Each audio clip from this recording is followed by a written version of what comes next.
Hello बच्चों, कैसे हैं आप सब। आशा करती हूँ कि आप स्वस्थ होंगे, मस्त होंगे और अपनी पढ़ाई में व्यस्त होंगे।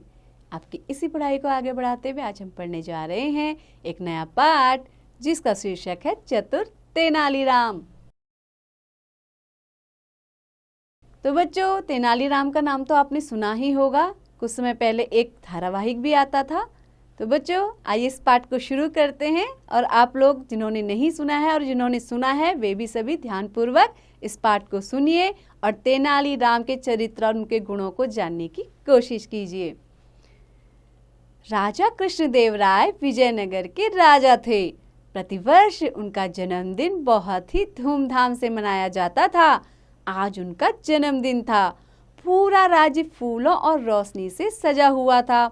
निर्धनों और ब्राह्मणों को भोजन और वस्त्र बांटे जा रहे थे। राज दरबार में सदैव की तरह नाच गाने का कार्यक्रम चल रहा था।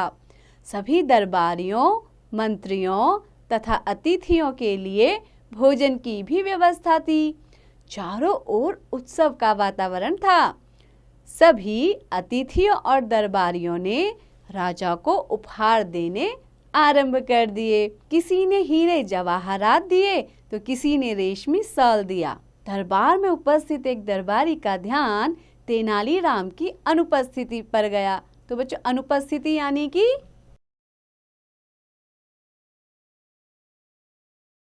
एब्सेंस, यानी कि वहां पर तेनालीराम उपस्थित ही नहीं थे। वह दरबारी तेनालीराम की राजा से घनिष्ठता को लेकर चिढ़ता था। आज उसे तेनालीराम के विरुद्ध राजा के कान भरने का अवसर मिल गया। वह दरबारी अवसर का लाभ उठाते हुए राजा से बोला, महाराज, अपने जन्मदिन पर मेरी भी शुभकामनाएं स्वीकार कीजिए। मैं देख रहा हूँ कि तेनालीराम कहीं भी दिखाई नहीं दे रहे हैं। वह आपके जन्मदिन पर आपको शुभकामनाएं देने नहीं आए।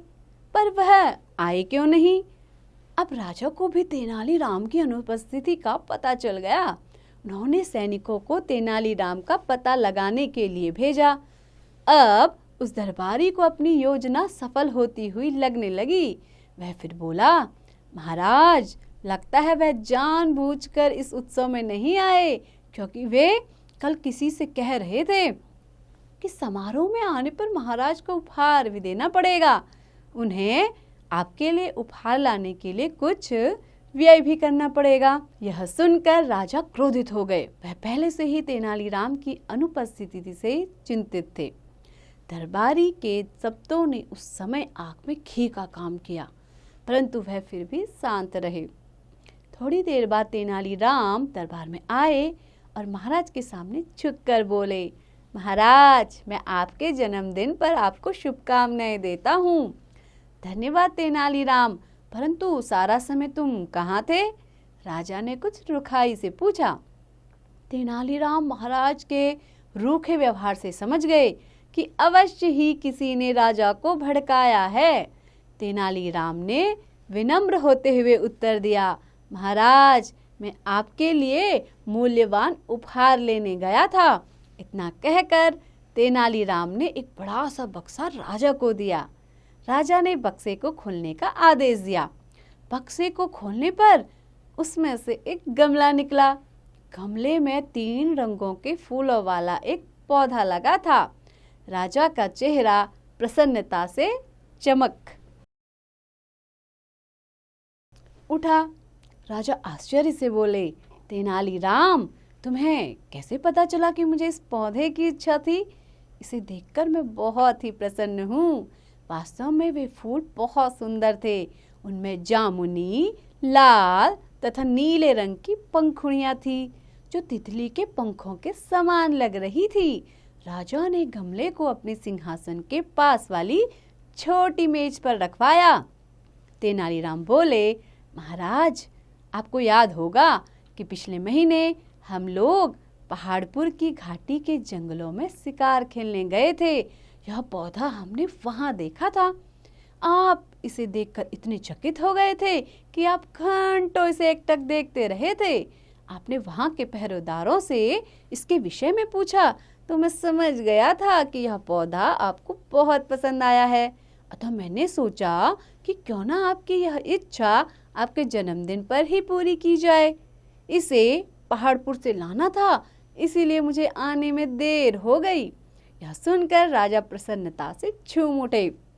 वह बोले, तेनालीराम, तुमने मुझे बहुत प्रसन्न किया है। इस उपहार के द्वारा मेरे प्रति अच्छी भावना रखने का प्रमाण दिया है।